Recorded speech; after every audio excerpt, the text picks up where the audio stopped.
ಯುದ್ಧ Apache ಹೊಡೆದುರುಳಿಸಿದೆ America ಕೆಂಡಾಮಂಡಲವಾಗಿದೆ. Iran ಮತ್ತು Israel ಬಗ್ಗೆ ಮತ್ತೆ ಭೀಕರ ಯುದ್ಧ. ಅಪಾಚೆಯನ್ನ ಹೊಡೆದುರುಳಿಸಿದ್ದಕ್ಕೆ ಅಮೆರಿಕ ಕೆಂಡಾಮಂಡಲವಾಗಿದೆ. ಇರಾನ್ನ ಹಲವು ನಗರಗಳಲ್ಲಿ ಅಮೆರಿಕ ದಾಳಿಯಾಗಿದೆ. ಡೊನಾಲ್ಡ್ ಟ್ರಂಪ್ ದಾಳಿಗೆ ಪ್ರತ್ಯುತ್ತರವನ್ನು ನೀಡ್ತಾ ಇದೆ ಇರಾನ್. ಅಮೆರಿಕದ ಯುದ್ಧ ನೌಕೆ ಸೇನಾ ನೆಲೆಗಳ ಮೇಲೆ ಇರಾನ್ ದಾಳಿ ಮಾಡ್ತಾ ಇದೆ. ನೋಡಿ, ಇಸ್ರೇಲ್ ಮೇಲೆ ಇರಾನ್ ದಾಳಿ ಮಾಡಿದಾಗ ಅಮೆರಿಕ ಶಾಂತಿ ಮಂತ್ರವನ್ನು ಜಪಿಸ್ತಾ ಇತ್ತು.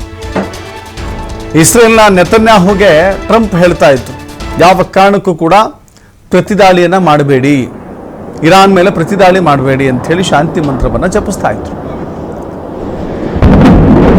ಅಮೆರಿಕದ ಮಾತುಗಳಿಗೆ ಯಾಕೆ ಅಷ್ಟೊಂದು ಬೆಲೆ ಇಲ್ಲ ಅಂತ ಹೇಳಿದ್ರೆ, ಟ್ರಂಪ್ ಮಾತಿನಲ್ಲಿ ಕನ್ಸಿಸ್ಟೆನ್ಸಿ ಇಲ್ಲ. ಈಗ ಹೇಳಿದಂಥ ಮಾತು ಇನ್ನು ಕೆಲವೇ ಗಂಟೆಗಳಲ್ಲಿ ಉಲ್ಟಾಗಿರುತ್ತೆ. ದಾಳಿ ನಡೆಸಬೇಡಿ ಅಂತ ಹೇಳಿದಂಥ ಅಮೆರಿಕವೇ ಖುದ್ದು ದಾಳಿ ನಡೆಸಿದೆ. ಹೀಗಾಗಿ ಪ್ರತಿದಾಳಿಯನ್ನು ಇರಾನ್ ಮಾಡ್ತಾ ಇದೆ.